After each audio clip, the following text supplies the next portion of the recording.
একটি মুহূর্ত, একটি তীর, আর বদলে গেল ইতিহাসের গতিপথ। একদিকে বিশাল শক্তিশালী বাহিনী, অন্যদিকে কৌশলী এক তরুণ সম্রাট। কে জিতেছিল সেই ভয়ঙ্কর যুদ্ধে? কিভাবে গড়ে উঠল বিশাল এক সাম্রাজ্য? মুঘল ইতিহাসের সেই রোমাঞ্চকর ঘটনা নিয়ে বিস্তারিত থাকছে ডেস্ক রিপোর্টে। একটি মুহূর্ত, একটি তীর, আর বদলে গেল ইতিহাসের গতিপথ। একদিকে বিশাল শক্তিশালী বাহিনী, অন্যদিকে কৌশলী এক তরুণ সম্রাট। কে জিতেছিল সেই ভয়ঙ্কর যুদ্ধে? কিভাবে গড়ে উঠল বিশাল এক সাম্রাজ্য?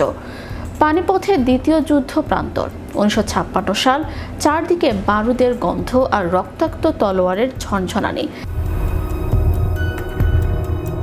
একদিকে বিক্রমাদিত্যের বিশাল হস্তি বাহিনী, যারা মুঘলদের প্রায় কোণঠাসা করে ফেলেছে। অন্যদিকে মাত্র 13 বছরের এক কিশোর, জালালউদ্দিন মুহাম্মদ আকবর। ইতিহাসের চাকা তখন কোন দিকে ঘুরবে তা কেউ জানত না। ঠিক সেই মুহূর্তে একটি লক্ষ্যভেদী তীর এসে বিঁধল হিমুর চোখে। সেনাপতি পড়ে গেলেন, আর সেই একটি তীরের আঘাতে বদলে গেল ভারতবর্ষের মানচিত্র। কিশোর আকবর থেকে শুরু হলো আকবর দ্য গ্রেট হয়ে ওঠার মহাকাব্য।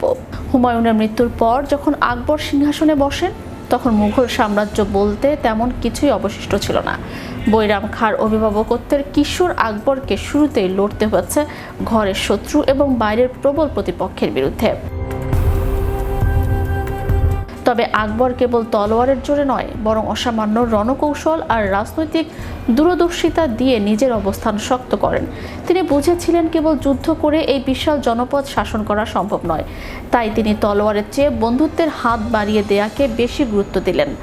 রাজপুতদের সাথে বৈবাহিক সম্পর্ক স্থাপন এবং উচ্চপদস্থ রাজকর্মকর্তা হিসেবে তাদের নিয়োগ দেয়া ছিল তার শাসনের অন্যতম শ্রেষ্ঠ চাল। আকবরের দরবার ছিল তৎকালীন বিশ্বের অন্যতম শ্রেষ্ঠ জ্ঞান চর্চার কেন্দ্র। তার সভার নবরত্ন বা 9টি রত্ন ছিলেন বিশ্বখ্যাত। বীরবলের তীক্ষ্ণ বুদ্ধি যেমন সম্রাটকে কঠিন প্রশাসনিক সিদ্ধান্তে সাহায্য করত, তেমনি তানসেনের কণ্ঠের রাগ যেন মরু প্রান্তরের উত্তাপকেও শীতল করে দিত। এই বুদ্ধিভিত্তিক চর্চায় আকবর প্রমাণ করেছিলেন যে একজন শাসক কেবল দেহরক্ষী দিয়ে নয়, বরং গুণীজনদের সম্মান দিয়ে অমর হয়ে থাকেন। আকবর যখন 1605 সালে শেষ নিঃশ্বাস ত্যাগ করেন, তখন উত্তর ও মধ্য ভারতের এক বিশাল অংশ তার পদানত। কিন্তু তার শ্রেষ্ঠত্ব কেবল সাম্রাজ্যের আয়তনে নয়, বরং মানুষের মনে গেঁথে যাওয়া এক আদর্শে। তিনি ছিলেন এমন একজন শাসক যিনি নিরক্ষর হয়েও জ্ঞানের কদর করতেন, বিজয়ী হয়েও পরাজিতদের সম্মান জানাতেন।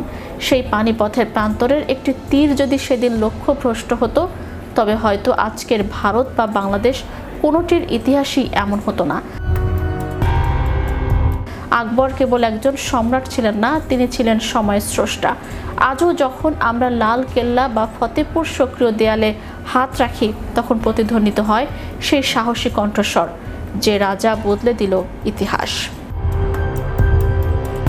Channel Europe news desk.